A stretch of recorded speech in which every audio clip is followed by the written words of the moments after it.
اللہ تعالیٰ کی ذات و صفات کے متعلق کوئی ایسی بات کرنا جس سے شبہ بھی پیدا ہو تو وہ جائز نہیں ہے۔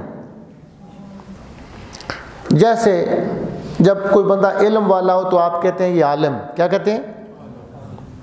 اگر زیادہ علم والا ہو جائے تو آپ کہتے ہیں یہ علامہ ہے۔ کیا ہے؟ علامہ کا مطلب ہے بہت علم والا۔ یہ جو گول تا ہوتی ہے یہ مؤنث کی علامت ہے عربی زبان میں۔ جیسے عالم ہو، مرد کو عالم کہتے ہیں، عورت کو عالمہ، مرد کو معلم، عورت کو معلمہ۔ تو جب آپ کہتے ہیں علامہ اقبال، علامہ راضی، تو یہ عورتیں تو نہیں تھیں، یہ گول تا کیوں آئی ہے؟ اس کا جواب یہ ہے کہ یہ جو گول تا ہے یہ مؤنث کی علامت نہیں ہے۔ علام کے لفظ میں زیادہ اور معنی پیدا کرنے کے لیے، زیادہ علم کو ظاہر کرنے کے لیے یہ مبالغے کی تا لگائی جاتی ہے، لیکن اللہ کو علام الغیوب کہہ سکتے ہیں، علامۃ الغیوب نہیں کہہ سکتے۔ اللہ تعالیٰ کے لیے علامہ کا لفظ درست نہیں ہے، جبکہ آپ کسی عالم کو، بڑے عالم کو علامہ کہہ سکتے ہیں۔ تو اس پر اہل علم فرماتے ہیں کہ اس لیے اللہ کے لیے یہ علامہ کا لفظ درست نہیں ہے کہ گول تا اگرچہ مبالغے کے لیے ہے، لیکن اس سے یہ ذہن تو اس طرف جاتا ہے مؤنث کی طرف، تو اللہ کے لیے بوئے تانیث پانا بھی جائز نہیں ہے۔ سوال تو پیدا ہوتا ہے۔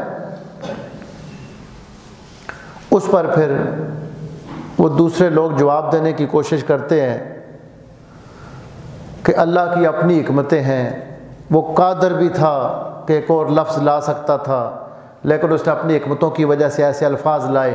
بہرحال علامہ تفتزانی کی طرف سے جواب یہ ہے کہ قرآن سارے کا سارا عربی ہے۔ کسی عربی ہونے کا مطلب یہ ہے کہ اس کا جو انداز ہے وہ عربی ہے۔ جس طرح آپ کہتے ہیں زید مسجد میں نماز پڑھ رہا ہے،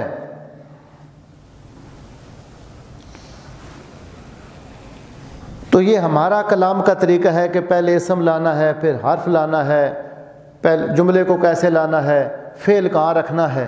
تو ہر زبان کے اپنے طریقے ہیں، تو قرآن کو اللہ تعالیٰ نے عربی انداز کلام پر نازل فرمایا ہے، اور اس کے اندر دوسری زبانوں کے جو الفاظ آئے ہیں وہ پھر غیر عربی نہیں رہے تھے، عرب میں چونکہ وہ استعمال ہوتے تھے لہذا ان کو عربی ہی سمجھا جائے گا۔